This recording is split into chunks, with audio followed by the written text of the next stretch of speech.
हरे कृष्ण. स्वागत आहे सर्वांचं. श्री श्री राधा गोविंद इस्कॉन मंगळुरू तर्फे घेतला जाणारा हा लेव्हल 2 चा उपक्रम आहे, ज्यामध्ये आपण अध्याय 5वा कर्मसन्यास योगचं अध्ययन करत आहोत. तर प्रथम मंगलाचरणने आपण सुरुवात करूया. ओम अज्ञानतिमिरान्धस्य ज्ञानाञ्जनशलाकया चक्षुरुन्मिलितं येन तस्मै श्रीगुरवे नमः। श्रीचैतन्यमनोभीष्टं स्थापितं येन भूतले स्वयं रूप कदा मह्यं ददाति स्वपदान्तिकम्। हे कृष्ण करुणा सिन्धो दीनबन्धो जगत्पते गोपेश गोपिका कान्त राधा कान्त नमोऽस्तुते। तप्त कांचन गौरांगी राधे वृंदावनेश्वरी वृषभानुसुते देवी प्रणमामि हरिप्रिये। नमः ओम विष्णुपदाय कृष्णप्रेष्ठाय भूतले श्रीमते भक्तिवेदांत स्वामी नामिने। नमस्ते सारस्वते देवे गौरवाणी प्रचारिणे निर्विशेष शून्यवादी पाश्चात्य देशतारिणे। जय श्री कृष्ण चैतन्य प्रभु नित्यानंद श्री अद्वैत गदाधर श्रीवासादि गौर भक्त वृंद। हरे कृष्णा कृष्णा कृष्णा हरे हरे, हरे राम राम राम हरे हरे। हरे कृष्ण सर्वांना. सर्वात प्रथम आपण श्रीला प्रभुपाद यांना साष्टांग प्रणाम करूया, ज्यांनी आपल्याला समजेल अशा शब्दांमध्ये भगवद्गीता समजावून सांगितली. त्यांनी लिहिलेल्या साध्या सरळ भाषेमुळे भगवद्गीतेचं ज्ञान आपण ग्रहण करू शकलो. श्री श्री राधा गोविंद इस्कॉन मंगळुरूचे अध्यक्ष नामनिष्ठदास प्रभूजी यांना सादर प्रणाम, ज्यांनी हा अभ्यासक्रम तयार केला आणि झूमच्या द्वारे सर्वांना उपलब्ध करून दिला. त्यामुळे घरी बसल्या या संधीचा लाभ आपण घेऊ शकत आहोत. अन्वय माताजींना प्रणाम करते, ज्यांनी मला भगवद्गीता शिकवली. तसेच वर्गाला उपस्थित राहून सेवा देणाऱ्या संजना माताजी, योजना माताजी दोघींनाही प्रणाम. टेक्निकल टीमचे धन्यवाद, कारण या सगळ्यांच्या सहकार्याशिवाय आपल्याला हा वर्ग घेणं शक्य होत नसतं. उपस्थित भक्तांच्या पैकी उत्साहाने अनुवाद वाचनाची सेवा देणाऱ्या सर्व माताजींना प्रणाम. सर्वांचे धन्यवाद आणि सर्वांचं परत एकदा स्वागत. तर अध्याय 5वा आपण शिकतोय, कर्मसन्यास योग. तर आपल्याला 20व्या श्लोकापासून सुरुवात करायची आहे. तर त्याच्या आधी थोडी आपण उजळणी करू आणि मग 20व्या श्लोकाकडे जाऊ. तर आता इथे बघा, 17व्या श्लोकामध्ये आपल्याला सांगितलंय की जेव्हा मनुष्याची बुद्धी, मन, निष्ठा आणि आश्रय हे सर्व भगवंतांच्या वरती स्थिर होते, तेव्हा पूर्ण ज्ञानाद्वारे त्याची सर्व कल्मश धुतली जातात आणि याप्रमाणे तो सहजच मुक्तीपथावर अग्रेसर होतो. इथे जो शब्द आलेला आहे ज्ञान निर्धूत कल्मशः, म्हणजे ज्ञानामुळे ही सर्व त्याची कल्मश धुतली जातात.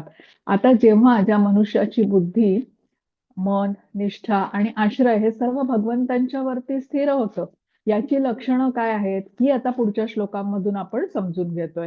तर जसं 18व्या श्लोकामध्ये आपण बघितलं की ज्याची श्रद्धा अशी स्थिर झालेली आहे, भगवंतांच्या ठिकाणी बुद्धी स्थिर झालेली, असा व्यक्ती पंडित म्हटला गेलेला आहे आणि विद्या विनय संपन्न आहे तो. आणि तो कसा आहे, सर्वांकडे समदृष्टीने बघतो. ब्राह्मण असो, गाय असो, हत्ती असो, कुत्रा असो किंवा चांडाळ असो, सर्वांना समदृष्टीने बघतो. कारण बाह्य शारीरिक भेद हे महत्वाचे नसून सर्वांच्या मध्ये स्थित जे भगवंत आहेत परमात्मा स्वरूपात, त्यांच्याकडे तो बघतो. तर ही लक्षणं आपण बघतोय. तर 19व्या श्लोकामध्ये आपण बघितलं की ज्याची बुद्धी भगवंतांवरती स्थिर झालेली आहे, त्याचं मन एकत्व आणि समत्वात स्थित आहे. एकत्वात आणि समत्वात स्थित म्हणजे काय, द्वंद्वरहित असा झालेला आहे तो. सुख दुःख हानी लाभ या सगळ्यामध्ये तो समत्व आहे. आणि समत्व काय आहे, कारण परमात्म्याच्या बरोबर तो तादात्म्य करू शकतो. आणि अशा व्यक्तीचा स्तर हा अत्यंत उच्च म्हटला गेलेला आहे. आत्मसाक्षात्काराच्या स्तरात तो उन्नत झालेला आहे, मुक्त अवस्थेत आहे. आणि मृत्यूनंतर असा व्यक्ती निश्चितपणे भगवद्धामाची प्राप्ती करू शकतो. आता हे गुण काय येतात एखाद्या भक्तामध्ये, जेवढा व्यक्ती निर्मळ होत जातो त्याच्यातल्या अशुद्धता जातात आणि जे शुद्ध गुण आहेत, जे भगवंतांचे गुण आहेत, ते त्या व्यक्तीमध्ये प्रगट होऊ लागतात. दोषरहित कोण आहेत, भगवंत आहेत. तसेच आता जे उत्तम गुण आहेत ते त्याच्यामध्ये येतात. एकत्वम, समत्वम, जसं भगवंत बघा सर्वांकडे समदृष्टीने बघतात, तसेच गुण त्या व्यक्तीमध्ये येतात आणि असा व्यक्ती आता भगवत धामात प्रवेश करायला पात्र असतो. म्हणजे ब्रह्मस्तरावरती स्थित व्यक्तीचे गुण आपण जाणून घेतोय, ज्याची आता मन बुद्धी निष्ठा सर्व भगवंतांवरती स्थिर आहे. आता आपण 20व्या श्लोकापासून सुरुवात करूया. हरे कृष्ण. आज अनुवाद वाचनाची सेवा हिना माताजी देतील. बरं, ठीक आहे. हरे कृष्ण. मग संजना माताजी श्लोक वाचता का तुम्ही? हरे कृष्ण. योजना माताजी योजना वाचतील. माताजी वाचतील का थोडा टाइम? हा, हो, हरे वाचते. कृष्ण. हो हो, वाचता ना? हा, मी तुम्हाला हे 20-25 करते. मिनिटं मी येते माताजी. हो, चालेल चालेल. हरे कृष्ण.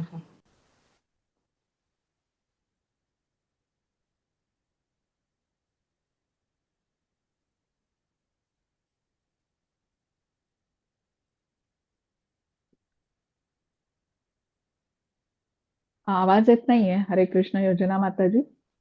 हरे कृष्ण माताजी. वाचू हा, का? आता येतोय. हा, वाचा वाचा आता. न प्रहृष्येत् प्रियं प्राप्य नोद्विजेत् प्राप्य चाप्रियं स्थिरबुद्धिरसम्मूढो ब्रह्मविद् ब्रह्मणि स्थितः. हरे कृष्ण. हरे कृष्ण. हिना माताजी, हा वाचा तुम्ही. हरे कृष्ण. जो मनुष्य प्रिय वस्तू प्राप्त झाल्यावर हर्षून जात नाही, तसेच अप्रिय वस्तू प्राप्त झाल्यावर शोक करत नाही, ज्याची बुद्धी स्थिर आहे, जो मोहरहित असून भगवत विज्ञान जाणतो, तो पूर्वीच ब्रह्मामध्ये स्थिर असतो. हरे कृष्ण. हरे कृष्ण. आता आपण जसं म्हटलं की हा उच्च स्तराच्या ब्रह्मस्तर किंवा ज्याला आत्मसाक्षात्काराची अवस्था आहे, ही अवस्था ज्याने प्राप्त केलेली आहे त्याचे सगळे गुण बघतोय. तर जो ब्रह्मणी स्थित आहे असं वर्णन केलेलं आहे बघा ह्याच्यामध्ये श्लोकामध्ये. ब्रह्मणी स्थिता म्हणजे ब्रह्मस्तरावरती स्थित आहे, त्याची अधिक लक्षणं आता या श्लोकामध्ये सांगितलेली आहेत. तर या ब्रह्मस्तरावरील व्यक्ती मी शरीर नसून मी आत्मा आहे हे निश्चितपणे जाणतो, त्यामुळे तो मिथ्या अहंकारापासून मुक्त असतो. या शरीराच्या संबंधी कुठलीही गोष्ट प्राप्त करून तो आनंदी होत नाही किंवा शरीराच्या संबंधी कुठलीही वस्तू त्याने गमावली म्हणून त्याला दुःखही होत नाही. या अवस्थेला स्थिर बुद्धी म्हटलेलं आहे. आधीच्या श्लोकामध्ये शब्द आला होता बघा, एकत्वम आणि समत्वम. तर भगवंतांच्या बरोबर एकत्वम असतं आणि समत्वम सर्वांच्याकडे असतं. तर अशी स्थिर बुद्धी त्याची असते. शरीर आणि आत्मा असा फरक तो जाणतो आणि अशा स्तरापर्यंत तो उन्नत असतो. परम सत्याचा साक्षात्कार जो आपण 3 टप्प्यामध्ये होतो असं म्हटलेलं आहे बघा, ब्रह्मण, परमात्मा आणि भगवान. तर हे जाणू शकण्याच्या स्तरापर्यंत आता हा प्रगती करतो. परमसत्याचं जे पूर्ण विज्ञान समजण्याच्या स्तराप्रत हा उन्नत होतो. तर ही अवस्था ब्रह्मसाक्षात्काराची किंवा आत्मसाक्षात्काराची म्हटली जाते. स्थिरबुद्धी ही कृष्ण भावना म्हणूनही ओळखली जाते. जिथे भौतिकातील द्वंद्वाने असा व्यक्ती आता विचलित होत नाही, अशा व्यक्तीला आपल्या आत्म्याची मूळ स्वरूप तो समजतो की मी कृष्णांचा अंश आहे, गुणात्मक दृष्ट्या मी भगवंतांच्या सारखा सच्चिदानंदमयी आहे, पण परिमाणात्मक दृष्ट्या मी अणुसारखा आहे. भगवंत हे पूर्ण आहेत आणि त्यांची सेवा करणं, पूर्णाची सेवा करणं हे अंशाचं कर्तव्य आहे. हे जाणून तो भगवंतांच्या सेवेमध्ये संलग्न असतो. आता ही जी ब्रह्मणी स्थित अवस्था आहे याबद्दल कृष्ण आधीही 2ऱ्या अध्यायामध्ये बोललेले आहेत बघा. स्थिताधीर मुनींची लक्षणं सांगत असताना 2ऱ्या अध्यायातला जो 55वा श्लोक आहे त्याच्यामध्ये कृष्ण म्हणतात, प्रजाहती यदा कामान सर्वान पार्थ मनोगतान आत्मनी एव आत्मना तुष्टः स्थितप्रज्ञ तदा उच्यते. म्हणजे मनुष्य जेव्हा इंद्रिय तृप्तीच्या सर्व प्रकारच्या इच्छांचा त्याग करतो आणि त्याचं शुद्ध मन जेव्हा केवळ आत्म्यामध्येच रममाण होतं, आत्म्यामध्येच म्हणून आत्मनी एव असा शब्द आला होता, तर तेव्हा तो स्थितप्रज्ञ किंवा विशुद्ध दिव्य अवस्थेत स्थित झालाय असं समजलं पाहिजे. सर्व प्रकारच्या इंद्रियांच्या इच्छांचा मनुष्याने त्याग केला पाहिजे असं तिथे म्हटलेलं आहे. पण आता समजून घेऊया, इंद्रियांच्या या ज्या इच्छा असतात त्या कृत्रिम रीतीने थांबवता येत नाहीत. कृष्ण भावनेमध्ये मात्र निमग्न झाल्याने आपोआपच सर्व इंद्रियांच्या इच्छा विशेष प्रयत्न न करता क्षीण होऊ लागतात. त्यामुळे मनुष्याने कुठलीही शंका न बाळगता कृष्ण भावनेमध्ये जोडून घेतलं पाहिजे आपल्याला. असा स्थिर बुद्धी ब्रह्मणी स्थित व्यक्ती नैष्ठिकी शांती प्राप्त करतो. नैष्ठिकी शांती म्हणजे काय समजून घेतलं होतं आपण, तो सदैव शांत असतो, अशी शांती ती ढळत नाही. समुद्राचं उदाहरण आपण 2ऱ्या अध्यायामध्ये घेतलं होतं बघा. समुद्र कसा असतो, आपली मर्यादा ओलांडत नाही, कितीही नद्यांचे प्रवाह येऊन जरी त्याच्यात मिळाले तरी समुद्र मात्र आपूर्यमानम आणि अचलम प्रतिष्ठम असतो. आपूर्यमानम म्हणजे भरलेला आणि अचलम प्रतिष्ठम म्हणजे मर्यादेमध्ये दृढ राहतो. तसाच हा स्थिरबुद्धी व्यक्ती कितीही इच्छा मनात आल्या इंद्रिय तृप्तीच्या तरी त्याने विचलित होत नाही. भगवंतांच्या सेवेमध्ये तो तृप्त असल्याने समुद्राप्रमाणे स्थिर राहतो आणि आनंदीही राहतो. म्हणूनच पूर्ण शांतीचा अनुभव तो घेऊ शकतो. आणि अशा व्यक्तीची भगवंतांच्या सेवेच्या व्यतिरिक्त कुठलीही इच्छा नसते. म्हणजे मुक्तीचीही इच्छा त्याला नसते. केवळ भगवत सेवेमध्येच तो आनंदी असतो, पूर्ण शांत असतो, स्थिर बुद्धी असतो. कारण त्याची चेतना कृष्ण भावनेवरती स्थिर असते. जसं कृष्ण म्हणाले ना, ज्याची बुद्धी माझ्यावर स्थिर आहे त्याची ही लक्षणं आता इथे सांगितलेली आहेत. आता पुढचा श्लोक बघू आपण, 21वा. हरे कृष्ण माताजी. बाह्यस्पर्शेषु सक्तात्मा विन्दयात्मनि यत् सुखं स ब्रह्मयोगयुक्तात्मा सुखमक्षयमश्नुते. हरे कृष्ण. हरे कृष्ण. असा मुक्त मनुष्य ऐहिक इंद्रिय सुखामध्ये आसक्त न होता स्वतःमध्येच सुखाचा अनुभव घेत सदैव समाधिस्थ असतो. या प्रकारे मुक्त आणि आत्मसाक्षात्कारी मनुष्य ब्रह्माच्या ठायी एकाग्र झाल्याने अमर्याद सुखाचा अनुभव घेतो. हरे कृष्ण. हरे कृष्ण. आता आत्मसाक्षात्कारी जो व्यक्ती आहे, शरीराशी तादात्म्य त्याचं संपलेलं आहे. त्यामुळे भौतिक इंद्रिय सुखामध्ये त्याला आनंद मिळत नाही. भौतिक जगामध्ये सर्वश्रेष्ठ मानलं जाणारं जे मैथुन सुख आहे, तर असा आत्मसाक्षात्कारी व्यक्ती या मैथुन सुखाच्या बद्दल अगदी विकारी असं समजतो, पूर्ण निर्लिप्त असतो त्याच्यापासून. तर कारण त्याचं मन भगवंतांच्या चरण कमळांवरती स्थित असतं आणि अत्यंत उच्च अशा रसाचा स्वाद तो घेत असतो, आस्वादन करत असतो. आता भौतिकामध्ये श्रेष्ठ समजले जाणारे जे भोग असतात ते त्याला तुच्छ वाटतात. मैथुन सुख हे कसं आहे की मी शरीर आहे हे मानूनच केलेला भोग आहे. आणि आत्मसाक्षात्कारी व्यक्ती मी शरीर नसून मी आत्मा आहे अशा स्तराप्रत उन्नत झाल्याने तो आत्म्याला भगवंतांच्या बरोबर जोडून मिळणारा जो दिव्य रसाचा आस्वादन करतो आणि त्यापुढे भौतिकातील सर्व भोग त्याला तुच्छ वाटतात. आध्यात्मिक आनंदाची जी तुलना असते ना, ती भौतिक भोगातून प्राप्त होणाऱ्या कुठल्याही भोगाबरोबर केलीच जाऊ शकत नाही. कृष्णांबरोबर जोडून घेतल्याने प्राप्त होणाऱ्या आनंदाची अनुभूती ही सर्वश्रेष्ठ म्हटली गेलेली आहे. आणि त्याची वैशिष्ट्य काय आहे की ती कायमस्वरूपी टिकणारी असते. हा आनंद संपत नाही, पूर्ण समाधान देणारा असतो. भौतिक आनंद मात्र असा नसतो बघा. कुठल्याही इंद्रिय तृप्तीने केलेल्या भोगाचा जो आनंद असतो तो तात्पुरता असतो. आनंद मिळाला तरी त्याचं समाधान मिळत नाही. त्यामुळे तो व्यक्ती अजून भोग करावा, अजून भोग करावा असं त्याला सतत वाटत राहतं. तर परिपूर्ण असा समाधान ते अशी भौतिक भोग हे देऊ शकत नाही. केवळ भगवंतांची भक्तीच परिपूर्णतेने समाधान प्राप्त करून देऊ शकते. आता 22. हरे कृष्ण माताजी. हरे कृष्ण. ये हि संस्पर्शजा भोगा दुःखयोनय एव ते आद्यन्तवन्तः कौन्तेय न तेषु रमते बुधः. हरे कृष्ण. हरे कृष्ण. बुद्धिमान मनुष्य भौतिक इंद्रियांच्या संयोगापासून उत्पन्न होणाऱ्या दुःखाच्या कारणांमध्ये भाग घेत नाही. हे कौंतेया, अशा सुखांना आरंभ आणि शेवट असतो आणि म्हणून बुद्धिमान व्यक्ती त्यामध्ये आनंद घेत नाही. हरे कृष्ण. हरे कृष्ण. आता जेव्हा व्यक्ती भौतिक जगातला मिथ्या अहंकाराच्या प्रभावाने मी शरीरच आहे असं जेव्हा मानायला लागतो तेव्हा व्यक्ती इंद्रिय उपभोगांच्या विषयांच्या मागे असतो सतत. त्याच्या हृदयामध्ये स्थित परमात्मा आहेत, पण जेव्हा हृदयातून कल्मश निघून जातात त्याच वेळी तो व्यक्ती मग परमात्म्याचा आवाज ऐकून घेऊ शकतो, त्यांच्याबरोबर संबंध प्रस्थापित करू शकतो. पण जोपर्यंत भौतिक मायाशक्तीच्या प्रभावाखाली आहे तोपर्यंत भगवंतांना विसरून इंद्रिय भोग करण्यामध्येच तो अडकून पडलेला असतो आणि बंधनामध्ये अधिकच दृढतेने गुंतत जातो. इंद्रिय उपभोगांचे हे जे विषय आहेत सुरुवातीला आनंद देतात पण अंततः दुःखच मिळतं आणि त्यांचा आरंभही असतो आणि अंतही असतो. तात्पुरत्या स्वरूपाचं सुख जरी मिळालं अशा उपभोगातून तरी इंद्रियांचं समाधान होत नाही. इंद्रियांच्या इच्छा पूर्ण केल्या तर आगीत तेल घातल्यासारखं त्या इंद्रियांच्या इच्छा अधिकच बळावतात आणि या इंद्रियांची तृप्ती करता करता तो व्यक्ती कर्मबंधनात अडकत जातो.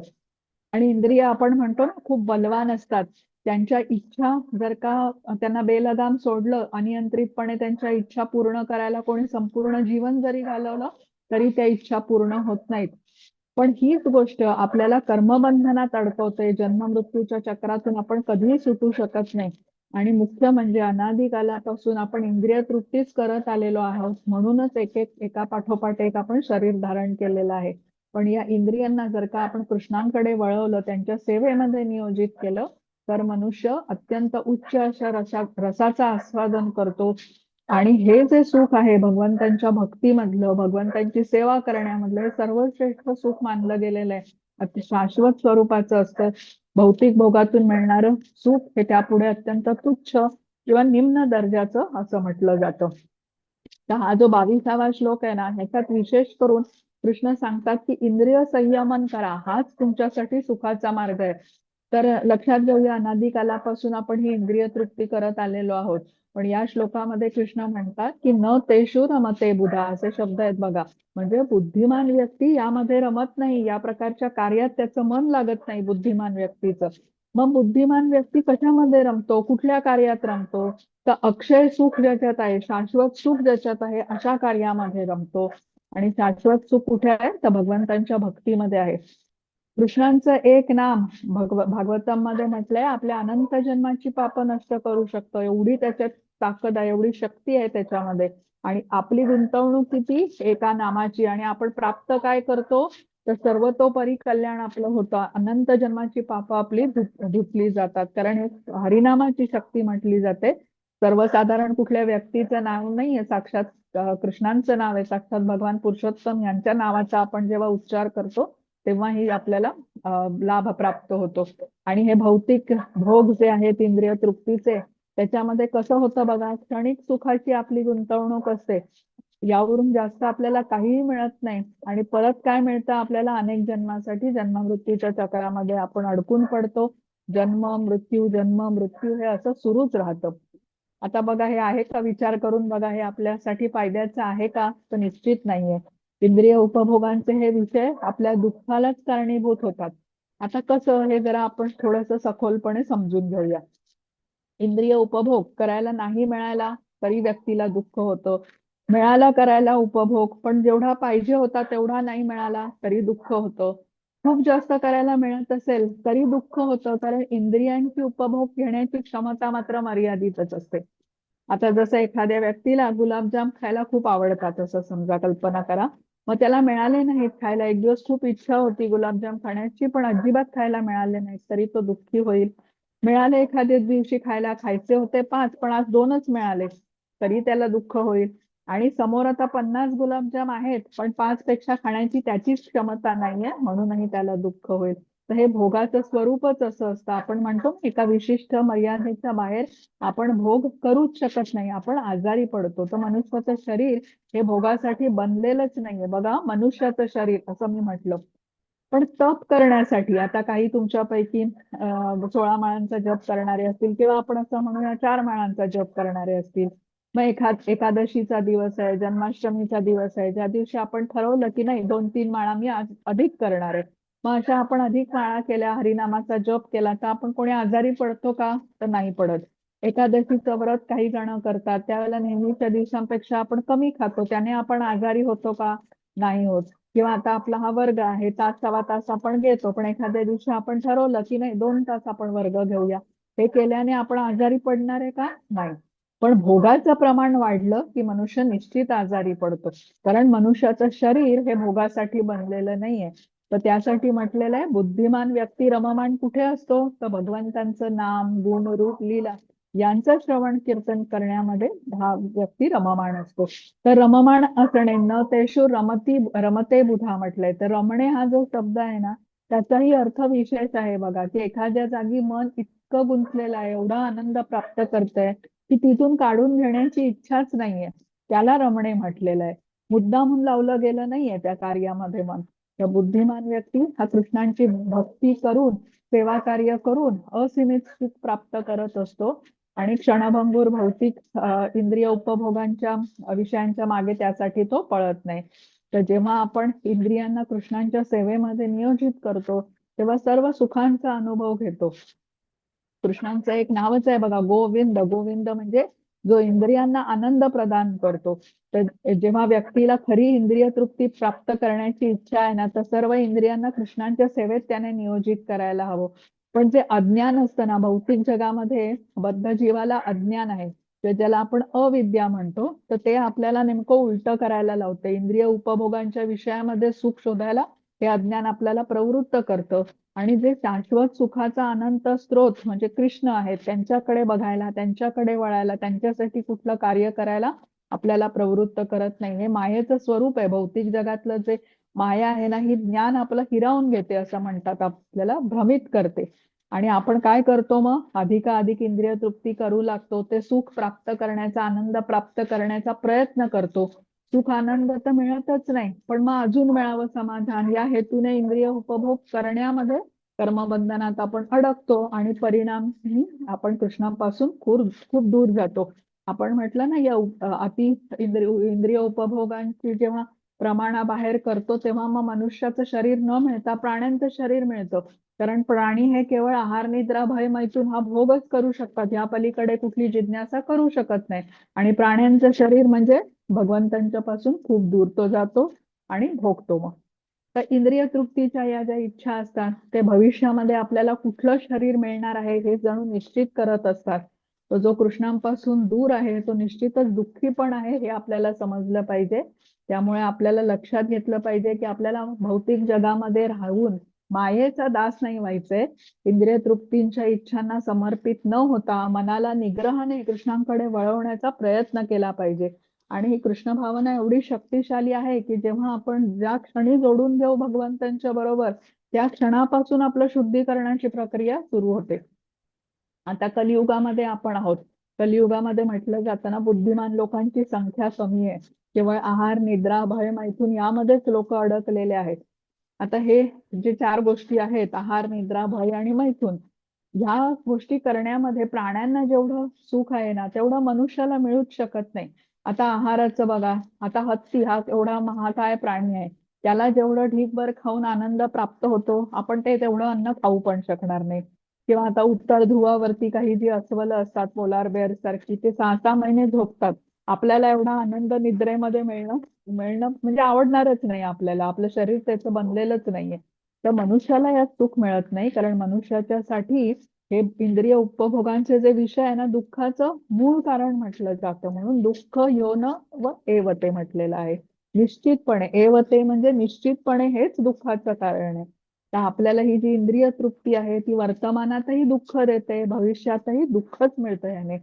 आणि हीच इंद्रिय जेव्हा आपण कृष्णांच्या सेवेमध्ये नियोजित करतो, तेव्हा वर्तमानातही सुख आणि भविष्यात तर सुखच सुख, ज्याची आपण कल्पनाही करू शकत नाही. तर समजून घेऊया, आपण सर्वजण या शरीरामध्ये, मनुष्य शरीरामध्ये काही काळच आहोत बघा. त्यात जेवढं आपलं आयुष्य असेल त्याच्यात आपली इंद्रिय किती काळ कार्यक्षम राहतील हा वेळ अजून कमी असतो. कारण वृद्ध झाल्यावरती इंद्रिय शिथिल होतात, डोळ्याने दिसत नाही, कानाने ऐकू येत नाही. मग त्यासाठी जेव्हा ही इंद्रिय आपली कार्यक्षम आहेत, तेव्हा त्वरित त्यांना कृष्णांच्या सेवेमध्ये जोडून घेतलं पाहिजे. भक्तांचा संग ठेवला पाहिजे, जे आपल्याला या कृष्ण भावनेच्या मार्गावरती चालायला सहायता करतात. आणि आता आपण हे मान्य करतोय ज्ञान घेऊन की शरीर सुटल्यानंतर आत्मा दुसरं शरीर धारण करतो. पण जो भोगी आहे बघा, इंद्रिय तृप्ती करण्यामध्ये ज्याला अत्याधिक रस आहे, तो माणूस मात्र असा विचार करत नाही. तो म्हणतो जे आहे ना ते इथेच आहे आणि आत्ताच आहे, मला समोर भोग करायला मिळतोय ना, तो मला केला पाहिजे. आणि भोग करूनच त्याला म्हणजे सुख वाटतं. भोग नसेल तर तो अत्यंत दुःखी होतो. तर भौतिक जगामध्ये आपल्याला मनुष्याला जेवढी भौतिक ऐश्वर्य प्राप्त होतात ना, म्हणजे आता एखाद्या व्यक्तीकडे धनसंपत्ती असेल, एखादा व्यक्ती खूप शक्तिशाली असेल, प्रसिद्ध असेल किंवा सौंदर्यवान असेल, ही भौतिक ऐश्वर्य मनुष्याला जाणून घेतलं पाहिजे की त्याच्या प्रारब्धाने मिळतात. पुण्यकर्माचं फळ आहे हे. म्हणजे प्रारब्धामध्ये लिहिलेली असतील तर त्याला ती मिळणारच. त्यासाठी विशेष कष्ट घेण्याची त्याला आवश्यकता नसते. पण भक्तीमध्ये जर का प्रगती करायची असेल तर निश्चितपणे प्रयत्न करावे लागतात. कारण भक्ती आपण कसं म्हटलंय की वरती चढायचं ना, ऊर्ध्व प्रगती करायची. ऊर्ध्व प्रगती करताना, टेकडीवर चढताना, डोंगरावर चढताना आपल्याला थोडी जास्त कष्ट घ्यावे लागतात. तशी ही गोष्ट आहे. आणि उतारावरती कसा धोंडा घरंगळत येतो, काही त्याला विशेष त्रास लागत नाहीत. तर तसे भक्तीमध्ये आपल्याला प्रयत्न करावे लागतात पुढे जाण्यासाठी. प्रारब्धामुळे जर का व्यक्तीला संपत्ती इत्यादी प्राप्त झाली असेल तर त्याने ती भगवंतांच्या सेवेत वापरली पाहिजे. कृष्णांच्या सेवेच्या शिवाय भोगण्याची जी इच्छा असते ना, ही व्यक्तीच्या दुःखाचं कारण बनते. म्हणजे मिळालेली सर्व भौतिक ऐश्वर्य कृष्णांच्या सेवेत न उपयोगात आणता स्वतंत्रपणे स्वतःच्या भोगासाठी जेव्हा मनुष्य वापरतो तेव्हा मात्र तो बंधनामध्ये अडकतो. आता पुढचा बघू आपण 23. हरे कृष्ण. हरे कृष्ण. शक्नोति हैव यः सोढुं प्राक्शरीरविमोक्षणात् कामक्रोधोद्भवं वेगं स युक्तस्य सुखी नरः. हरे कृष्ण. हरे कृष्ण. मनुष्य जर वर्तमान शरीराचा त्याग करण्यापूर्वी प्राकृत इंद्रियांचा आवेग सहन करू शकला आणि काम तथा क्रोध यांचे आवेग आवरू शकला तर तो योग्य प्रकारे स्थित असून या जगात सुखीही असतो. हरे कृष्ण. आता कृष्ण या श्लोकामध्ये सांगतात की इंद्रियाच्या वेगांना सहन करायला हवं. वेगांना सहन केलं नाही तर कर्मबंधनात अडकावं लागेल, परत जन्म घ्यावा लागेल आणि हे चक्र सदैव असंच सुरू राहील. तर जर कोणी आपल्या शेवटच्या श्वासापर्यंत काम, क्रोध, लोभ या वेगांना सहन करू शकला, आपल्या बुद्धीला कृष्णांच्या कमलचरणी स्थिर करू शकला, तर असा जीव भौतिकातून मुक्त होऊ शकतो. पण जो या वेगांच्या आहारी जातो तो मात्र भौतिक जगात बद्ध होतो आणि भौतिक जगाची क्षणभंगुरता, काय स्वरूप आहे या भौतिक जगाचं, दुःखालयम अशाश्वतम, हे जो समजतो, हे जो जाणतो, त्याला कळतं की एक दिवस सगळंच माझ्या हातातून निसटून जाईल. केवळ भक्ती ही अशी गोष्ट आहे भगवंतांची जी सदैव माझ्या जवळ राहील. तर या वेगांना नियंत्रित करण्यासाठीच आपल्याला साधनेचं महत्व आहे. गुरूंनी जी साधना आपल्याला सांगितलेली आहे, जप करायला, नियामक तत्व पाळायला, तर हे आपल्याला समजलं पाहिजे. या साधनेने आपण वेगांना बळी पडण्याचा बचाव म्हणजे रक्षण होतं आपलं, आणि अन्यथा वेगांना बळी पडलं की फार भयंकर परिणाम भोगावे लागतात. जसं आता कोणाला धनाच्या बद्दल खूप आसक्ती असते, धनसंपत्तीच्या बद्दल, कोणाला सत्तेबद्दल असते, कोणाला मांसाहार करण्याबद्दल असते, कोणाला स्त्रीच्या प्रती असते. अशा विविध अशा इंद्रियांच्या इच्छा मनुष्य आपलं जीवन त्याच्यामध्येच व्यर्थ वाया घालवतो आणि हे भोग करत असताना पुढे कुठलं शरीर मिळणार आहे हेही तो निश्चित करत असतो. तर या वेगांना सहन करणं आणि इंद्रियांना सुख देणाऱ्या भौतिक भोगातून अनासक्त होणं तेव्हाच शक्य आहे जेव्हा त्याला याहून अधिक उच्च स्वाद आस्वाद करायला मिळेल, अमर्यादित आंतरिक सुख त्याला प्राप्त होईल, तेव्हा मग भौतिक भोगांच्या प्रती त्याची अनासक्ती होईल. तर जो मनुष्य अशा प्रकारे मन आणि इंद्रियांचा वेग नियंत्रित करू शकतो त्याला गोस्वामी म्हटलेलं आहे. आपण म्हटलं ना, गो म्हणजे काय, तर इंद्रिय, आणि त्यांना संयमित करणारा म्हणून गोस्वामी, आणि या उलट जो इंद्रिय भोगांच्या आहारी गेलेला आहे त्याला गोदास म्हटलं जातं. तर इथे काय सांगितलंय की वेगांना नियंत्रित करण्यासाठी मनुष्याने प्रयत्न केले पाहिजेत, आणि लक्षात घेऊया की हे प्रयत्न इंद्रियांना नियंत्रित करण्याचे केवळ मनुष्य जन्मातच केले जाऊ शकतात, आणि जो करण्यात यशस्वी होतो तो आत्मसाक्षात्कारी, ज्याची आपण लक्षणं मागच्या काही श्लोकांमध्ये बघितलेली आहेत.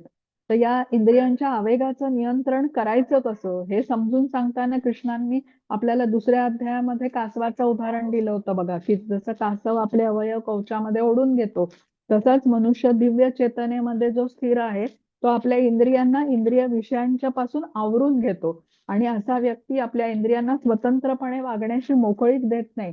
शास्त्रांमध्ये जे नियम आहेत, आदेश आहेत, त्याच्या अनुसार तो वागतो. जसं आता कासव धोक्याची जाणीव झाली की आपले अवयव आत ओढून घेईल, एरवी तो हातपाय बाहेर काढून खुशाल पोहेल. तसंच आत्मसाक्षात्कारी व्यक्ती आपली इंद्रिय केवळ कृष्ण भावनेच्या कार्यामध्ये वापरात आणतो, अन्यथा इंद्रियांना तो आवरून ठेवतो. आणि हे साध्य का होऊ शकतं, कारण इंद्रिय ही कृष्ण भावनेत जोडलेली आहेत. इंद्रियांना आवरण्याची शक्ती आपल्याला इंद्रियांचे स्वामी ऋषिकेश म्हणजेच कृष्ण यांच्याकडून दिली जाते. तसेच कृष्णांचं एक नाव गोविंद म्हटलं आपण, इंद्रियांना आनंद देणारे आहेत. त्यामुळे इंद्रिय जेव्हा कृष्ण सेवेत आपण जोडून घेतो त्या इंद्रियांना अमर्यादित आनंद अनुभवता येतो, म्हणून ते तिथे त्या सेवेमध्ये टिकून राहू शकतात. हे समजलं पाहिजे आपल्याला. आता लेव्हल 1 मध्ये बघा, आपण काही उदाहरणं बघितली होती की पतंग असतात किंवा ज्यांना मॉथ्स म्हणतात, ते संध्याकाळच्या वेळेला म्हणजे जसा अंधार होऊ लागतो सूर्यास्ताच्या नंतर ते लाईटच्या बल्बकडे आकर्षित होतात. तर त्यांची दृष्टी बलवान असते, त्यामुळे दिव्याच्या प्रकाशाकडे ते आकर्षित होतात. पण बल्बच्या उष्णतेमुळे ते आपला मृत्यू ओढवून घेतात. आपण सकाळी बघतो तर अनेक असे पतंग त्या दिव्याखाली आपल्याला मृत पडलेले दिसतात. किंवा जो मासेमारी करतो तो मासा पकडताना गळाचा वापर करतो बघा. त्या गळाला लावलेल्या अन्नाच्या लोभामुळे तो मासा अडकला जातो, जिभेच्या स्वादामुळे तो अडचणीत येतो आणि त्याचा मृत्यू होतो. मग हरिण असतं, आता त्याची कानाची ऐकण्याची क्षमता खूप जास्त असते. मग आता ज्या शिकाऱ्याला हरणाला पकडायचं आहे तो त्याचा काही पाठलाग करून पकडू शकत नाही, कारण हरिण कुठल्याही माणसापेक्षा चपळ आहे. मग हा व्यक्ती एका विशिष्ट प्रकारचा आवाज काढतो, ज्या आवाजाच्या म्हणजे ध्वनीच्या दिशेने ते हरिण आकर्षित होतं, कुठून येतोय हा आवाज, आणि मग पकडणारा शिकारी त्याच्यावरती जाळं टाकतो. तर कान हे इंद्रिय बलवान असल्याने आवाजाकडे आकर्षित होऊन हरिण अडचणीत येतं. मग भुंग्याचं उदाहरण आपण बघितलं होतं, की भुंगा कसा आहे, त्याच्यामध्ये लाकडाला छिद्र पाडण्याची क्षमता आहे. पण हा कमळाच्या सुगंधाकडे एवढा आकर्षित होतो की संध्याकाळ जरी झाली, कमळाच्या पाकळ्या आता बंद होतात संध्याकाळी, पण तरीही त्या सुगंधाला सोडून तो जाऊ शकत नाही. कमळाच्या कोमल पाकळ्यांना भेदून बाहेर पडू शकत नाही हा, एवढा तो कमळाच्या सुगंधाकडे भुंगा आकर्षित असतो. पाकळ्या बंद झाल्याने प्राणवायूच्या अभावी त्याचा मृत्यू होतो. म्हणजे नाकाची गंध घेण्याचं जे तीव्र आकर्षण असतं त्यामुळे त्याचा मृत्यू होतो. हत्तीसारखा प्राणी आहे बघा, एवढा बलशाली आहे, त्याला नियंत्रणाखाली आणणं कुठल्या माणसाच्या क्षमतेच्या बाहेर आहे, अशक्य आहे. पण मादा हत्ती जी प्रशिक्षित असते तिच्या मागे जेव्हा हा नर हत्ती जाऊ लागतो तेव्हा गवताने झाकून ठेवलेल्या खड्ड्यात तो पडतो आणि पकडला जातो. तर बघा, प्राण्यांमध्ये अशा प्रकारे एक एक इंद्रिय बलवान आहे आणि इतर इंद्रियांच्या पेक्षा, आणि त्यामुळे त्या त्या इंद्रियाच्या विषयाच्या आकर्षणामुळे ते अडचणीत तरी येतात किंवा त्यांचा मृत्यू होतो. आता हे झालं प्राण्यांच्या बाबतीत. आता मनुष्यांकडे बघा बरं, मनुष्यांमध्ये 5ही इंद्रिय बलवान आहेत आणि त्या इंद्रियांचं त्यांच्या विषयाकडचं आकर्षणही अतिशय तीव्र आहे. तर जर या इंद्रियांना बेलगाम सोडलं तर कुठल्या अधोगतीला ती मनुष्याला नेऊन सोडतील याची कल्पना पण आपण करू शकत नाही. जसं आपण म्हटलं होतं, सोसाट्याचा बलशाली वायू पाण्यातील नावेला इतस्ततः ओढून नेतो, तसंच मन या भटकणाऱ्या कुठल्या एका इंद्रियावरती केंद्रित झालं तर मनुष्याची बुद्धी हरण करू शकतं, एवढी क्षमता ह्या इंद्रियामध्ये असते. म्हणजे एखाद्या व्यक्तीला भ्रष्ट करू शकेल एवढी इंद्रिय बलवान असतात. पण नावेला अँकर असतो ना, म्हणजे या नावेला वाऱ्यामध्ये तो भरकटू देत नाही. तसंच मन आणि इंद्रिय आणि बुद्धी यांच्यासाठी अँकर काय आहे, तर कृष्ण भावना आहे. एकमेव प्रक्रिया आहे कृष्ण भावनेची, ज्याद्वारे मन, इंद्रिय आणि बुद्धी ही नियंत्रणात राहू शकतात. आपण दुसऱ्या अध्यायामध्ये नाही, तिसऱ्या अध्यायात समजून घेतलं होतं की काम हा आपला दुर्जयी शत्रू आहे. आध्यात्मिक प्रगतीमध्ये काम ही खूप मोठी बाधा मानली जाते. काम म्हणजे काय, अनियंत्रित इच्छा, इंद्रिय भोगांच्या अनियंत्रित इच्छा म्हणजे कामवासना म्हटलेला आहे. मग आता हा काम आपल्यामध्ये कुठे वास करतो, तर इंद्रिय, मन आणि बुद्धी यामध्येही त्याची कामाची निवासस्थान म्हटलेलं आहे. म्हणजे जर का या दुर्जयी शत्रूला जिंकायचं असेल तर त्यासाठी आपल्याला हे इंद्रिय, मन आणि बुद्धी ही कृष्ण भावनेमध्ये जोडणं आवश्यक आहे, अन्यथा कुठलाही मार्ग नाहीये. आता पुढचा बघू आपण, 24वा. हा, हरे कृष्ण माताजी. हरे कृष्ण. योऽन्तः सुखोऽन्तरारामस्तथान्तर्ज्योतिरेव यः स योगी ब्रह्मनिर्वाणं ब्रह्मभूतोऽधिगच्छति. हरे कृष्ण. हरे कृष्ण. ज्याचे सुख अंतःकरणात आहे, जो अंतरात सक्रिय असून अंतरातच आनंद अनुभवत असतो आणि ज्याचे ध्येय अंतरात आहे, तोच परिपूर्ण योगी होय. तो ब्रह्मामध्ये मुक्त होऊन शेवटी ब्रह्माची प्राप्ती करतो. हरे कृष्ण. हरे कृष्ण. आता आपल्या हृदयामध्ये स्थित परमात्म्याशी ज्याने तादात्म्य केलेला आहे, सुखाचा जो स्रोत आहे, शाश्वत सुखाचा जो स्रोत आहे म्हणजे कृष्ण किंवा आपले हृदयामध्ये स्थित परमात्मा यांच्या बरोबर जोडला गेलेला आहे. त्यामुळे अंतःकरणातच तो सुखाचा अनुभव घेऊ शकतोय आणि त्यामुळे बाहेरील गोष्टींपासून जो आनंद मिळतो तो प्राप्त करण्याची अशा व्यक्तीला आवश्यकता भासत नाही. म्हणजे उच्च रसाचा अनुभव तो सतत प्राप्त करत असतो, अखंडपणे प्राप्त करत असतो, कारण त्याने कृष्णांच्या बरोबर जोडून घेतलेला आहे. अखिल रसामृत म्हणतात ना, सिंधू म्हणजे जेवढे काही रस आहेत ते सगळे कृष्णांमध्ये आहेत आणि कृष्णांच्या बरोबर जोडून घेतल्यामुळे अशा उच्च रसाचं आस्वादनही आपल्याला मिळतं. आता क्षणभंगूर भौतिक भोगाची अपेक्षाच तो करत नाही, कारण त्याने उच्च असा रसाचा आस्वादन तो सतत अखंडपणे करीत असतो. आणि अशी अवस्था जिथे त्याने आता परमात्म्याशी जोडून घेतलेलं आहे, या अवस्थेला ब्रह्मभूत अवस्था म्हटलेलं आहे. या अवस्थेप्रत उन्नत झालेला जो असतो तो निश्चितपणे भगवद्धामामध्ये प्रवेश करतो, म्हणून ब्रह्माची प्राप्ती करतो असं म्हटलेलं आहे. आता 25वा. हरे कृष्ण. वाचू माताजी किंवा योजना माताजी वाचतील? हा, वाचा तुम्ही आलात तर. चालेल. हरे कृष्ण माताजी.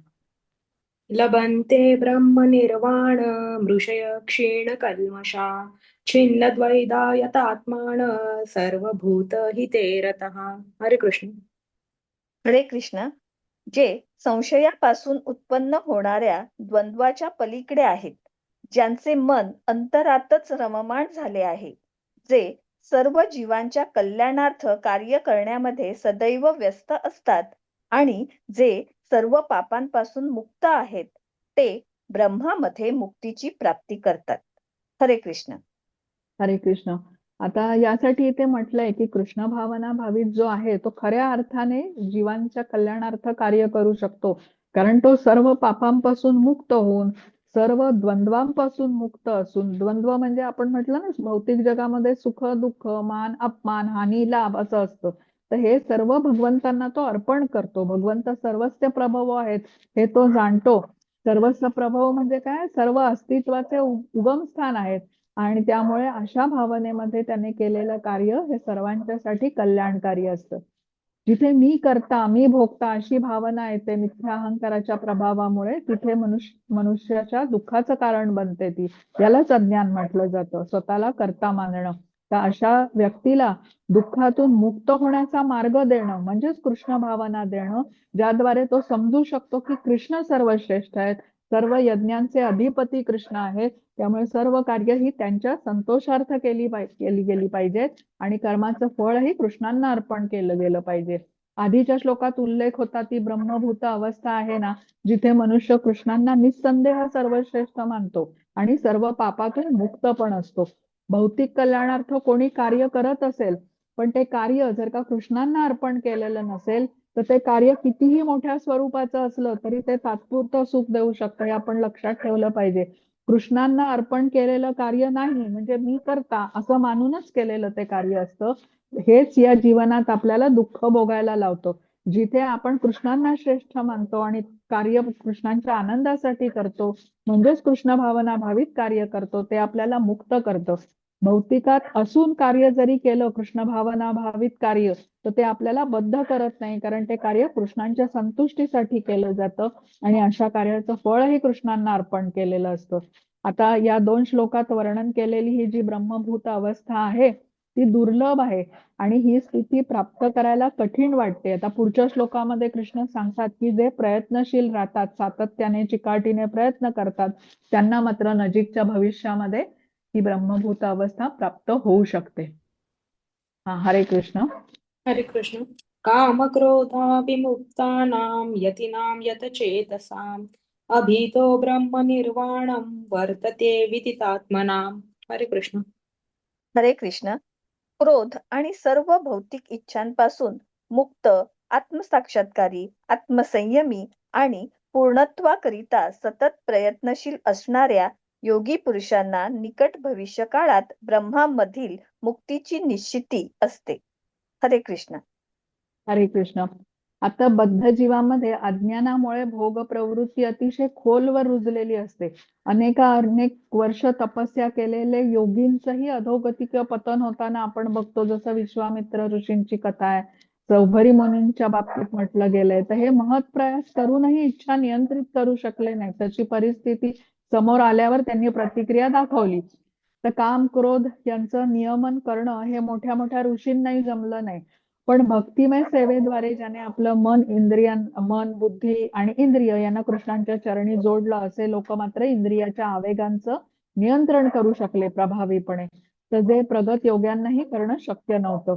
तर ते केवळ भक्तिमय सेवेमध्ये त्यांची इंद्रिय जोडलेली असल्यानेच काम, क्रोध यांचं ते समूळ उच्चाटन करू शकले.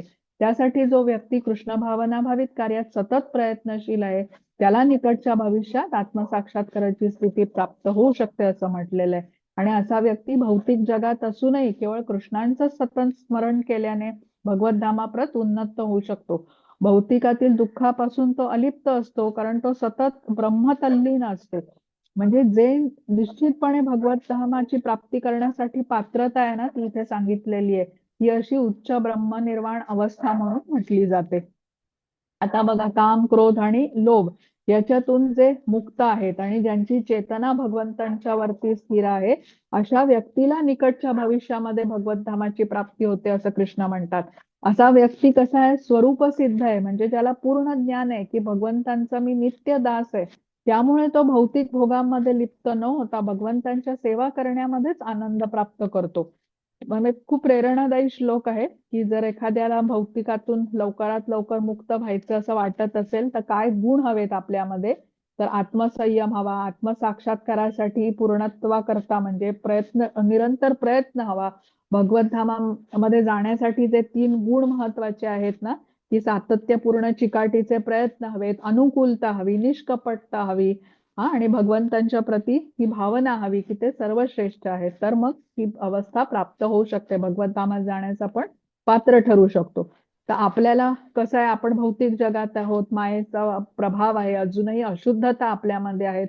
त्यामुळे मनामध्ये संशय आहे की आपण भक्तीमध्ये अजून तेवढी प्रगती केलेली नाहीये, भक्तीची सुरुवात करतोय, नवसाधक म्हटले जातो आपल्याला. त्यामुळे कृष्णधामात पोचू का नाही अशी शंका आहे. पण आपण लक्षात घेऊया, कित्येक भक्तांनी भगवद्धाम प्राप्त केलेलं आहे. याआधी पण कृष्ण म्हणालेत की गुरूंच्या मार्गदर्शनाखाली अनेकांनी भगवद्धामाची प्राप्ती केलेली आहे आणि आपल्यालाही अर्जुनाच्या माध्यमाच्या द्वारे आपल्यालाही तिथे पोचायचा मार्ग देत आहेत.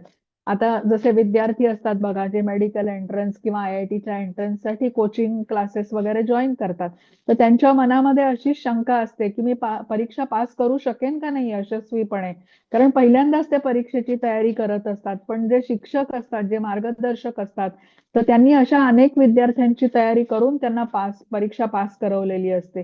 तर जसा विद्यार्थी परीक्षेमध्ये यश प्राप्त करण्यासाठी काही गोष्टींचा त्याग करतो, पूर्ण शक्तीने अभ्यासावरती लक्ष केंद्रित करतो, तसंच हा जो आत्मसंयमी आहे तो इंद्रिय तृप्तीच्या मागे न लागता भगवंतांच्या सेवेवरती लक्ष केंद्रित करतो. तेव्हा भविष्यामध्ये त्याला निश्चितपणे यश मिळू शकतं, भगवद्धामाची प्राप्ती तो भविष्यात करू शकतो. इंद्रियांचे वेग ज्याने सहन केले, इंद्रियांना भगवंतांच्या सेवेत गुंतवण्यात तो व्यक्ती निरंतरपणे प्रयत्नशील राहिला, तर त्याचं यश हे सुनिश्चित आहे. हे कृष्णांनी या श्लोकामध्ये सांगितलंय. इंद्रिय निग्रह केला नाही म्हणजे इंद्रिय तृप्तीमध्येच संलग्न राहिला कोणी व्यक्ती, भौतिक भोगच करत राहिला, तर आनंद किती मिळणार आहे, क्षणिक आनंद मिळणार आहे.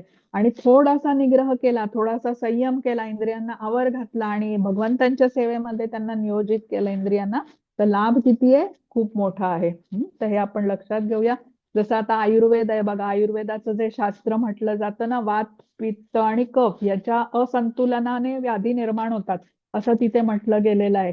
तर ज्यांची कफ प्रवृत्ती असते की कफ वाढण्याची ज्यांच्यामध्ये टेंडन्सी असते, तर मग अशा व्यक्तीला सर्दी होते, वारंवार खोकला होतो. मग भात खायला आवडत जरी असेल तरी त्यांना सांगितलं जातं की तुम्ही भात खाऊ नका, कारण भाताचा गुणधर्म थंड असतो, शरीरामध्ये कफ वाढवतो तो. तर अशा माणसाला जर का लवकर बरं व्हायचं असेल, पुढची अनेक वर्ष त्याला तब्येत आपली सांभाळायची असेल, तर हे त्याला पथ्य पाळावं लागतं. तर आणि जेव्हा बघा आजारपण येतं, तर तेव्हा बहुतेक वेळेला डॉक्टर आपल्याला जे पथ्य पाळायला सांगतात, त्यावेळेला अशा गोष्टी वर्ज्य करायला सांगतात की ज्या खायला आपल्याला खूप आवडतात. पण मग त्यावेळेला तो आत्मसंयम खूप महत्वाचा असतो. जसा आहारावरती संयम पाहिजे, वाणीवरही संयम पाहिजे. तर या सगळ्या गोष्टी जेव्हा हा असा व्यक्ती पाळतो, तेव्हा मग तो त्या स्तरापर्यंत उन्नत होतो. जेव्हा व्यक्ती आत्मसंयम करून निष्काम भावाने भगवंतांची भक्ती करतो, तेव्हा भगवंतही त्याला सहायता करतात. आपले प्रयत्न जेव्हा आपण निष्ठेने करतो, तेव्हा ते पाहून त्याच्यावर प्रसन्न होऊन भगवंत आपल्याला सहायता करतात. तसा भक्त स्वतःच कृष्णांना आकर्षित करून घेतो स्वतःकडे. तर बघा, लक्षात घेऊ, या कृष्ण आपल्या भक्ती सेवेमध्ये केलेल्या प्रयत्नांकडे बघून आपल्याकडे आकर्षित होत असतात. आपण किती धनाढ्य आहोत, बँकेमध्ये आपण किती पैसे जमा केलेत, आपली समाजामध्ये केवढं वजन आहे, केवढे शक्तिशाली आहोत, केवढे प्रसिद्ध आहोत, याकडे कृष्ण अजिबात आकर्षित होत नाहीत. ते स्वतः भगवान आहेत. भगवान म्हणजे सर्व ऐश्वर्यांनी युक्त किंवा ऐश्वर्यांनी परिपूर्ण अनंत कोटी ब्रह्मांडाचे स्वामी आहेत. त्यांच्या एवढी संपत्ती, सामर्थ्य, प्रसिद्धी कोणत्याही मनुष्याकडे असूच शकत नाही. आंशिक स्वरूपात असू शकते, पण या सर्व भौतिक ऐश्वर्याने कृष्ण परिपूर्ण असल्याने ते या गोष्टींनी आकर्षित होत नाहीत. पण त्यांच्या सेवेत कोणी मनपूर्वक प्रयत्न करत असेल, म्हणजे अगदी सेवा करत असताना एखादं फूल जरी अर्पण केलं असेल, त्याचा ते स्वीकार करतात. सेवा करण्यामागचा भाव कसा हवा? प्रेमाचा भाव हवा. आणि हृदयात स्थित आहेत कृष्ण आपल्या परमात्मा म्हणून. सेवा करण्यामागचा भाव त्या भक्ताचा जो काही आहे ते जाणतात आणि त्या अनुसार त्या भक्तावर अनुकूल अशी कृपा पण करतात. तर भक्ताच्या प्रेमपूर्वक सेवेमुळे कृष्ण आकर्षित होतात. आणि जेव्हा भक्त निष्काम भावाने कृष्णांची सेवा करतो, तेव्हा असा भक्त कृष्णांना आपल्याकडे त्याच्या सेवेच्या प्रामाणिक प्रयत्नांमुळे आकर्षित करतो. जसं बघा, आपण आपलं भारत देशात राहतो, मग आपले पंतप्रधान आपल्या प्रत्येकाची भेट घ्यायला आपल्या घरी येतात का? तर नाही. पण एखाद्याने आता समाजाच्या किंवा देशाच्या सेवेमध्ये काही विलक्षण असं कार्य केलं, ज्याचा लाभ आता अनेकांना होऊ शकतो, तर अशा व्यक्तीच्या कार्याचं कौतुक करायला मात्र आपले पंतप्रधान स्वतः त्याची भेट घेतात. तर हेच कृष्ण पण करतात. या भक्ताचे सेवेमधले जे प्रयत्न आहेत, भगवंतांच्या प्रती जे प्रेम आहे, ते बघून भगवंत भक्ताकडे आकर्षित होतात. आणि भगवंत त्यांच्या अचिंत्य शक्तीच्या द्वारे भक्ताच्या अंतःकरणात स्वतःला प्रगट करतात. आपल्या स्वबळावरती आपण म्हणतो ना, भक्ती करू शकत नाही, कृष्णांची कृपा लागते किंवा कृष्णांच्या शुद्ध भक्ताची आपल्यावर कृपा लागते. ती केव्हा प्राप्त होते? जे काही आपण कृष्णांकडून प्राप्त केलेलं आहे, मग ते शरीर, इंद्रिय, बुद्धी यांची शक्ती जेव्हा आपण त्यांच्या सेवेमध्ये नियोजित करतो, कायिक, वाचिक आणि मानसिक स्तरावर भगवंतांची सेवा करतो, तेव्हा निकटच्या भविष्यामध्ये असा भक्त निश्चितपणे भगवत धामाची प्राप्ती करून घेऊ शकतो. आता 27 आणि 28 एकत्र आहेत. हा, हरे कृष्ण माताजी. हरे कृष्ण. स्पर्शान् कृत्वा बहिर्बाह्याश्चक्षुश्चैवान्तरे ध्रुवा प्राणापानौ समौ कृत्वा नासाभ्यन्तरचारिणौ यतेन्द्रियमनोबुद्धिर्मुनिर्मोक्षपरायणः विगतेच्छाभयक्रोधो यः सदा मुक्त एव स. हरे कृष्ण. हरे कृष्ण. सर्व बाह्य इंद्रिय विषय दूर ठेवून 2 भुवयांमध्ये दृष्टी एकाग्र करून नाकपुड्यांमध्ये प्राण आणि अपान वायूंना साम्यावस्थेत आणून आणि याप्रमाणे मन, इंद्रिय तथा बुद्धी संयमित करून मोक्ष प्राप्तीचे ध्येय ठेवणारा मुनी इच्छा, भय आणि क्रोधापासून मुक्त होतो. नित्य या अवस्थेत असणारा मुनी निश्चितच मुक्त असतो. हरे कृष्ण. हरे कृष्ण. आता आधीच्या श्लोकात सांगितलेली ब्रह्मनिर्वाण अवस्था त्यापर्यंत पोहोचण्यासाठी आता कृष्ण इथे अर्जुनाला अष्टांग योग पद्धतीचं आचरण करावं लागेल असं म्हणतात. अष्टांग योगाचे जे 8 अंग आहेत, यम, नियम, आसन, प्राणायाम, प्रत्याहार, धारणा, ध्यान आणि समाधी, ह्या अष्टांग योगाचं आचरण करून मनुष्य इंद्रियांना संयमित करू शकतो, बाह्य इंद्रिय विषयांपासून अलिप्त राहू शकतो आणि ब्रह्मनिर्वाण या स्थितीपर्यंत पोहोचण्यासाठी स्वतःला तयार करू शकतो. तर पुढचा 6वा जो अध्याय आहे अष्टांग योग किंवा ध्यान योगाचा अध्याय आहे, त्यावरती सविस्तर माहिती तिथल्या अध्यायामध्ये आपण घेऊ. आता तुम्हाला आठवत असेल तर अष्टांग योग बद्दल आपण पहिल्या लेव्हल 1च्या अभ्यासक्रमामध्ये तुम्ही शिकलात. तर त्यासाठी मनुष्याला बघा एकांत स्थळाची निवड करावी लागते जर का हा योग अभ्यास करायचा असेल तर. अशा ठिकाणी आसनावरती बसून शरीर आणि मान ताठ ठेवून नाकाच्या अग्रभागावर दृष्टी स्थिर ठेवून अविचलितपणे भगवंतांवरती ध्यान करावं लागतं. आता हा जो योगाभ्यास करायचा असेल तर मन निश्चल हवं. ज्याचं मन चंचल आहे, अनेक विचार मनामध्ये येत आहेत, अस्थिर मन आहे, त्याला अष्टांग योगाचा अभ्यास जमणार नाही. तसंच हा अभ्यास अनेक वर्षांचा आहे, अनेक जन्मांचा तप आहे म्हणूया. आणि कलियुगामध्ये मनुष्याचं वर्णन कसं अल्पायू असं म्हटलं गेलेलं आहे. कलियुगी मनुष्य इतर युगांच्या मानाने आयुर्मर्यादा कलियुगी मनुष्याची कमी असते. त्यामुळे कलियुगी मनुष्यासाठी आपल्या तसंच म्हणजे आता हा अष्टांग योग कसा म्हटलेला आहे की एकांत स्थान घरापासून वेगळं, नातेसंबंधांचा त्याग करायचा, गृहत्याग करायचा, एकांत स्थळ शोधायचं, मनाला संयमित करून ध्यान इत्यादी करायचं. तर ही प्रक्रिया सर्वसामान्य माणसासाठीच आणि विशेष करून कलियुगी माणसासाठी अत्यंत क्लेशदायक आहे किंवा अवघड आहे. पण आता ही जी कृष्ण भावना आहे, कृष्णांची भक्ती आहे, ही आचरणासाठी कशी आहे? सहज सुलभ अशी प्रक्रिया आहे. गृहत्याग, नात्यांचा त्याग अशी करण्याची त्याच्यात काही आवश्यकता नसते कृष्ण भावना स्वीकारायची असेल तर. उलट आपण जिथे आहे तिथे राहूनच, कुटुंबियांच्या बरोबर राहतच कृष्ण भक्ती करता येऊ शकते. आपल्या कुटुंबियांना पण या भक्ती सेवेमध्ये आपल्याला सहभागी करून घेता येतं. एकत्र संकीर्तन करू शकतो, सर्वजण प्रसाद ग्रहण करू शकतो, एकत्र मंदिरांना भेट देऊ शकतो, सर्वांनाच कृष्ण भक्तीचा लाभ प्राप्त होऊ शकतो. अशा प्रकारे भक्ती सेवेमध्ये कुठे क्लिष्ट नियमही नाही आहेत. सर्वांना जमू शकेल अशी सोपी पद्धत आहे. स्त्रिया असतील, लहान मुलं असतील, वृद्ध असतील, कोणी आता धनाढ्य असेल, कोणी निर्धन असेल, कोणी उच्च शिक्षित असेल किंवा अशिक्षित असेल, कुठल्याही जातीचा, वर्णाचा, कुळाचा व्यक्ती असेल तरी भगवत सेवेत स्वतःला जोडून घेऊ शकतो. हरिनामाचं कीर्तन करू शकतो, एखादं फूल कृष्णांना अर्पण करू शकतो, भोजन तयार करून अर्पण करू शकतो किंवा एखादं फळ अर्पण करू शकतो. कोणालाही जमेल अशी ही कृष्ण भावनेची सहज सुलभ अशी विधी आहे. यामध्ये केलेल्या प्रयत्नांचं फळही निश्चित आहे. आता ज्या क्षणी आपण भगवंतांच्या प्रती या सेवा कार्यामध्ये संलग्न होतो त्या क्षणापासून आपल्या अशुद्धता आपल्यामधील कमी होऊ लागतात. कृष्णांच्या प्रती केलेली प्रेमपूर्वक केलेली ही जी सेवा आहे आपल्यासाठी भगवत धामात जाण्याचा आपला मार्ग निश्चित करत असते. म्हणजे अष्टांग योगाबद्दल आता आपण पुढच्या अध्यायात जाणून घेणार आहोत, पण कृष्ण भावना ही अष्टांग योगापेक्षाही किती शक्तिशाली आहे हे आपण समजून घेतलं. आता 29वा श्लोक आपण बघूया. हरे कृष्ण. हरे कृष्ण. भोक्तारं यज्ञ तपसां सर्वलोक महेश्वरं सुहृदं सर्वभूतानां ध्यात्वा मां शान्तिमृच्छति. हरे कृष्ण. हरे कृष्ण.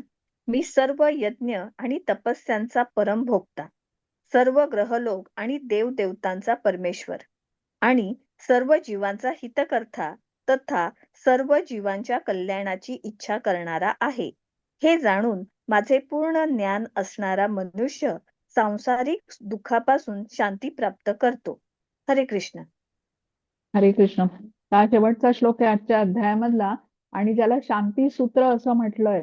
तर शांती सूत्र का म्हटलं जातं? भगवंत म्हणतात तुम्हाला जर का शांती हवी असेल तर तुम्हाला या 3 गोष्टी माहिती असल्या पाहिजेत. तर पहिली गोष्ट कुठली म्हटलंय? भोक्तारम यज्ञ तपसाम. म्हणजे भगवंतच परम भोक्ता आहेत. सर्व जीवांना त्यांच्या संतुष्टीसाठी कार्य केलं पाहिजे. भगवंतांना अर्पण करून मगच आपल्याला सर्व गोष्टी ग्रहण केल्या पाहिजेत. दुसरी गोष्ट कृष्णांनी सांगितली, सर्व लोक महेश्वरम ते आहेत.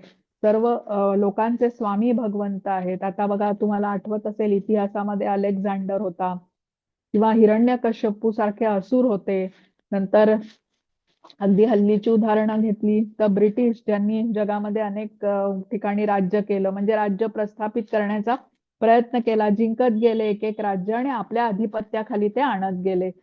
आता जसं हा अलेक्झांडरचं उदाहरण आहे ना, त्याला 29व्या वर्षी त्या जवळजवळ सर्व जगाचं राज्य त्याच्याकडे होतं, पण 32व्या वर्षी त्याचा मृत्यू पण झाला. म्हणजे असेच अनेक जीव येतात, राज्य करतात, काही काळ ते म्हणजे काही राज्य ते बळकावतात, आपल्या आधिपत्याखाली आणतात, पण अंततः मृत्यू होतो. सगळं काही इथेच त्यांचं सोडून जावं लागतं त्यांना. शाश्वत काळासाठी मात्र या जगाचे मालक किंवा स्वामी हे कृष्णच आहेत. आणि तिसरं म्हणजे सुहृदम म्हटलेलं आहे. सुहृदम म्हणजे सर्व प्राणी मात्रांचे सुहृद कल्याण करता हितचिंतक हे कृष्ण आहेत. आता जो या 3 गोष्टींचा स्वीकार करतो, भोक्तारम यज्ञ तपसाम सर्व लोक महेश्वरम आणि सुहृदम हे कृष्ण आहेत, तेव्हा त्याला शांती प्राप्त होऊ शकते.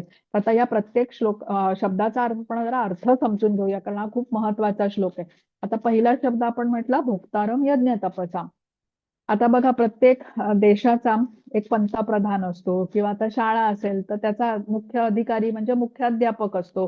कंपनी असेल तर त्याला एक मालक असतो. कारण म्हणजे ते मुख्य असतात आणि सर्वांवरती नियंत्रण ठेवतात. आता ही अशी व्यवस्था का केलेली असते? कारण जर का कोणी वरिष्ठ किंवा मुख्य नसेल तर म्हणजे देशाला पंतप्रधान नसेल, शाळेला मुख्याध्यापक नसेल तर व्यवस्थापन करणं अवघड होईल. सर्वत्र गोंधळ दुर्व्यवस्था असेल. यासाठी कोणीतरी मुख्य अधिकारी हवा जो हे सगळं नियमन करू शकेल. तर कृष्ण या ब्रह्मांडाचे भोक्तारम आहेत, मुख्य आहेत असं समजूया. आता आपण बघा कुठलंही कार्य करतो तेव्हा कोणाच्या ना कोणाच्या तरी आनंदासाठी ते करत असतो.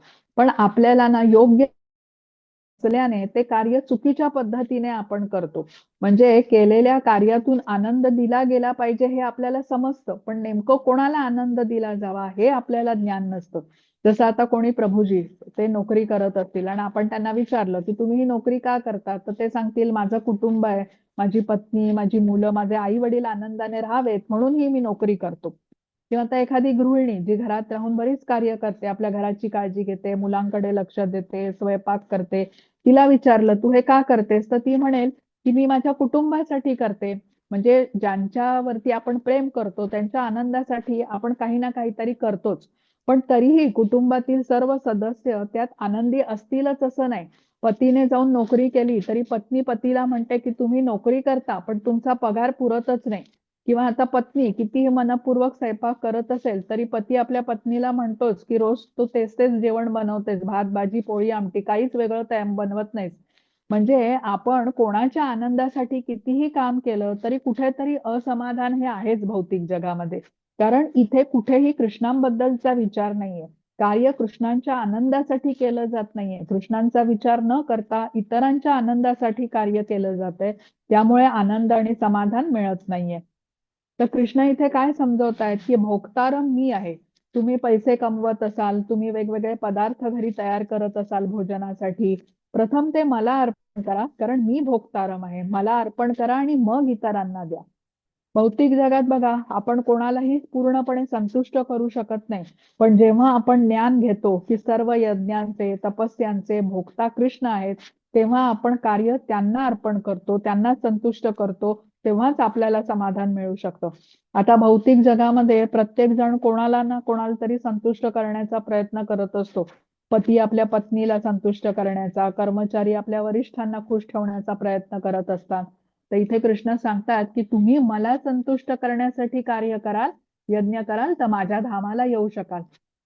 आता कोणी आहे का असं की जे कोणाच्याच आनंदासाठी कार्य करत नाही? करतोच आपण, त्याग करतो, कष्ट सहन करतो, घाम गाळतो. पण शास्त्र सांगतात की हे असं कितीही केलं तरी भौतिक जगामध्ये तुम्ही कोणालाच पूर्णपणे समाधान, आनंद देऊच शकणार नाही. पण ज्ञान घेऊन बुद्धिमान जो झाला आहे तो समजतो की मी कृष्णांचा अंश आहे, कृष्ण माझे स्वामी आहेत आणि त्यांची सेवा करण्यातच माझं हित आहे. आणि जसे आता आपण भारत देशाचे नागरिक आहोत, तर त्यामुळे देशाचे जे काही आपल्याला नियम लागू आहेत, कायदे लागू आहेत, त्याचं आपण पालन करतो. तसंच या ब्रह्मांडाचे स्वामी कृष्ण आहेत, तर आपण त्यांच्या सेवेमध्ये कार्य करतो, तेव्हा परमानंदाची अनुभूती प्राप्त करतो. आता जसं झाड आहे बघा, आपल्या अंगणामध्ये झाड असेल तर झाडाला पाणी द्यायचं झालं तर आपण पाणी कुठे देऊ? त्या झाडाच्या पानांवरती उडवू पाणी, फुलांवरती उडवू का फळावरती पाणी देऊ? नाही, झाडाच्या मुळाशी घालतो आपण. तर मुळाशी पाणी जेव्हा घालतो तेव्हा झाडाचं मूळ हे पाणी शोषून घेतं आणि सर्व अवयवांना, झाडाच्या पानं, फळं, फुलं, फांद्या या सर्वांपर्यंत हे पाणी पोचतं आणि झाड कसं टवटवीत होतं. तर आपल्या शरीराचं उदाहरण घेऊ बघा, अन्न आपण कुठे? पोटाला देतो. आता हे अन्न तयार करण्याचं जे सामान असतं ते एकत्र कोण करतं? आपला हात करतात. मग ही सामग्री जी आहे सगळी अन्न तयार करण्याची, भाजी आहे, काय मसाले आहेत, हे आणण्यासाठी मार्केटमध्ये जाण्यासाठी पाय कार्य करतात. सामानाची निवड करताना ते चांगलं बघून घेण्यासाठी आपले डोळे कार्य करतात. पण जेव्हा आपण पोटाला अन्न देतो ते सर्व शरीरांच्या सर्व अवयवांपर्यंत, हाताला, पायाला, सर्वांना पोचतं, डोक्याला वगैरे. तर जसं झाडाच्या मुळाशी पाणी न घालता आपण जर का पानांवर, फुलांवर पाणी घालत राहिलो तर काही दिवसांनी ते झाड मरून जाईल. तसंच पोटाला अन्न दिलं गेलं नाही तर शरीर अशक्त होईल. तर जसं हाताचं कार्य आहे की मुखाच्या द्वारे पोटाला अन्न पोचवायचं, तसंच कृष्णांना परमभोक्ता मानून कार्य त्यांच्या आनंदासाठी जो करतो, कार्याचं फळ त्यांना अर्पण करतो, तेव्हा कृष्ण प्रसन्न होऊन अनेक पटीने आनंद परत करतात. आपल्या जसं आता शेजाऱ्यां काय पद्धत असते बघा काही जणांकडे की शेजाऱ्यांनी आपल्याला काही डब्यात घालून देतो आपण, तर मग आपण त्यांचा रिकामा डबा परत करतो का? तर नाही, काही ना काहीतरी घालूनच तो परत देतो. तसंच कृष्ण तर अनंत कोटी ब्रह्मांडाचे स्वामी आहेत. आपण त्यांच्या आनंदासाठी एखादं छोटस सेवा कार्य जरी केलं तरी अनेक पटीने अधिक आनंद ते आपल्याला परत देतात. एखादं फळ, एखादं फूल, पाणी किंवा कोणतीही गोष्ट जी आपण प्रेमपूर्वक कृष्णांना अर्पण करण्याने ते संतुष्ट होतात. जसं सुदाम्याने मूठभर पोहे आणले होते, पण तेही खाऊन कृष्ण अत्यंत प्रसन्न झाले. विदुरांच्या पत्नीची कथा आहे बघा, केळीचे साल कृष्णांना तिने देऊ केलं, ते प्राप्त केलं आणि कृष्ण संतुष्ट झाले. तर जसा एखादा व्यक्ती आपल्या कुटुंबासाठी, ऑफिससाठी किंवा देशासाठी मनपूर्वक कार्य करेल, भगवंत म्हणतात तसंच माझ्यासाठी केलंस तर अर्जुना तुला परमगती प्राप्त होईल. तर भगवंतांना भोक्तारम मानून जेव्हा आपण प्रथम त्यांना अर्पण करतो कार्य, तर तेव्हा आपल्यालाही परमशांती प्राप्त होते. तर महत्वाचं इथे काय समजून घेतलं पाहिजे, की इथे भगवंतांचा कुठेही शोषण भाव नाहीये. शोषण हे कसं असतं, एकतर्फी असतं. म्हणजे कोणी व्यक्ती नुसतं घेतच राहतो, देत नाही काही परत. तर इथे मात्र कृष्ण आपण जे देतो त्यापेक्षा कित्येक अधिक पटीने आपल्याला कृपा प्रदान करतात. तर जेव्हा कृष्णांना परमभोक्ता आपण मानतो, तेव्हा आपल्याला समाधान आणि शांती प्राप्त होते. राजसूय यज्ञानंतर राजसूय यज्ञामध्ये महाभारताचं जेव्हा युद्ध झालं, त्यानंतर युधिष्ठिर महाराजांनी श्रीकृष्णांना यज्ञाचा अधिष्ठाता बनवलं होतं. युधिष्ठिर महाराज राज्य करणार होते, पण कृष्णांच्या आनंदासाठी राज्य करणार होते आणि म्हणून त्यांनी नारद मुनींकडून मार्गदर्शन घेतलं की कशा प्रकारे मी राज्य करून कृष्णांना अधिक प्रसन्न करू शकतो. तर आपणही समजून घेऊया की आपलं आणि कृष्णांचं नातं हे स्वामी आणि सेवक असं आहे. प्रभू रामचंद्रांचं उदाहरण घ्या. रावणाचा त्यांनी नाश केला आणि विभीषणाला राज्यावरती बसवलं. नृसिंहदेवांनी हिरण्यकश्यपूचा वध करून प्रल्हादला गादीवर बसवलं. तर इथे कुठेही शोषण भाव नाहीये. कृष्ण जे काही करतात ते भक्ताला आनंद देण्यासाठी करतात. आपल्या अपेक्षेपेक्षा कित्येक अनेक पटीने आपल्यावरती कृपा वर्षाव ते करतात. कारण अनंत कोटी ब्रह्मांडाचे स्वामी आहेत, ऐश्वर्याने परिपूर्ण आहेत आणि अमर्याद त्यांचं सामर्थ्य आहे. दुसरा महत्वाचा शब्द काय आहे इथे, सर्व लोक महेश्वरम. सर्व ग्रह लोकांचे, सर्व देवदेवतांचे अधिपती कृष्ण आहेत. आता इथे भौतिक जगात बघा, आपण थोडीशी जमीन जरी जमिनीचा तुकडा विकत घेतला तर त्याचा कोण अभिमान असतो माणसाला. भगवंत अनंत कोटी ब्रह्मांडाचे मालक आहेत आणि आपण काही काळापुरते त्या जमिनीच्या तुकड्याचे मालक असतो. जमिनीच्या तुकड्याचा मालक सतत बदलत राहतात बघा, पण सदा सदैव नित्य ती जमीन भगवंतांच्या मालकीची असते. आपण विकत घेतो, कागदोपत्री आपलं नाव लावतो, मालक असल्याचा अभिमान बाळगतो, पण काही काळाने मात्र ती आपल्याकडे मृत्यूच्या समयी आपण सर्व सोडूनच जातो. तर कधी बघा गृहिणींना अनुभव असतो, मिठाईचा एखादा तुकडा पटकन स्वयंपाकघरात आपण विसरलो, थोड्याच वेळात मुंग्या लागतात त्याला. मग उन्हात नेऊन ठेवला तो तुकडा मिठाईचा की उष्णतेने मुंग्या पळून जातात. म्हणजे काही काळापुरत्याच त्या मिठाईच्या तुकड्याच्या त्या स्वामी होत्या मुंग्या. तसंच या जगामध्ये अनेक माणसं येतात आणि जातात. मूल जन्माला येताना मूठ बंद करून येतं, पण मृत्यू समयी मूठ उघडी असते. मुठ्ठी बांध के आया था हात पसारे जाएगा. सर्व काही इथेच मनुष्य सोडून जातो, पण सदा सदैव या सर्व ग्रह लोकांचे स्वामी मात्र कृष्णच असतात. आता तिसरा शब्द म्हटलाय कृष्णाने, सुहृदम. सुहृदम म्हणजे काय, की सर्व जीवांचे हित करता, सर्वांच्या कल्याणाची इच्छा करणारे कोण आहेत, तर भगवंत आहेत. सर्व जीवांवरती प्रेम करतात, सर्वांचं रक्षण करतात, सर्वांच्या हृदयात परमात्मा म्हणून स्थित असतात. सुहृद म्हणजे काय, मित्र. आणि कृष्णांसारखे सुहृद तर कोणी असूच शकत नाही. जीवनभर आणि जीवनाच्या नंतरही सदैव ते आपल्या बरोबर असतात. तर परम पुरुषोत्तम साक्षात भगवान श्रीकृष्ण ज्यांचे सुहृद आहेत, हे जाणून घेतल्यावर आता कशाला काळजी करायची कोणी. तर अशा प्रकारे भोक्तारम यज्ञ तपसाम सर्व लोक महेश्वरम आणि सरुधम सर्व भूतानाम या शब्दांचा अर्थ व्यवस्थितपणे समजून घेतल्यानंतर आपल्याला शांती प्राप्त होते. आपल्याला जेव्हा आपण आपल्याला भोगता मानतो, कृष्णांना विसरून भोग करण्याची आपली वृत्ती आपल्या दुःखाचं, आपल्या अशांतीचं कारण बनते. आपण मिथ्या अहंकाराने जेव्हा स्वतःला स्वामी मानतो आणि भोग करू लागतो, तेव्हा मग परिणामही तसे भोगतो. तर जेव्हा आपण स्वीकार करतो की भोक्तारम कृष्ण आहेत, सर्व गोष्टींचे स्वामी कृष्ण आहेत, ते आपले परम शुभचिंतक आहेत, त्यावेळेला आपल्याला शांती प्राप्त होते. आणि श्रीला प्रभुपाद त्यासाठी सांगतात, या श्लोकाचा अर्थ व्यवस्थित समजून घेऊन आपण मान्य केला की कृष्णच भोक्तारम आहेत, कृष्णच सर्व लोक महेश्वरम आहेत आणि आपले सुहृदम आहेत, तर जगात कुठेच भांडण, तंटे, युद्ध इत्यादी होणारच नाहीत. सर्वत्र शांती राहील. आणि म्हणून या श्लोकाला शांती सूत्र किंवा पीस फॉर्म्युला असं म्हटलं जातं. तर इथे आता आपला अध्याय संपलेला आहे. तर आपल्याला लक्षात काय घ्यायचंय, थोडक्यात म्हणतो ना तसं, की आपलं हे जे मनुष्य जीवन आहे ते आपल्याला भौतिक जगात जरी आपण असलो तरी आपल्याला भगवत धामात जाण्यासाठी मिळालेलं शरीर आहे, ज्याचा वापर करून आपण म्हणजे भौतिकातून भगवत धामामध्ये जाऊ शकतो. जशी आता एखादी नाव आहे, समुद्र, या नावेतून आपण पार करत आहोत. तर या नावेतून जात असताना तो समुद्र धोकादायक पण आहे आणि सहायता पण करू शकतो. आता समुद्रातील पाणी जर का त्या नावेमध्ये भरलं तर ती नाव बुडून जाईल, म्हणजे म्हणून धोकादायक. पण समुद्रातील पाण्यावरती तरंगत ती नाव पार पण करू शकते, दुसऱ्या किनाऱ्यावरती जाऊ शकते, म्हणून सहायक पण आहे. तसंच कलियुगामध्ये आपल्या आजूबाजूला केवढे अनर्थ आहेत, सर्व दिशांना आपण बघतो.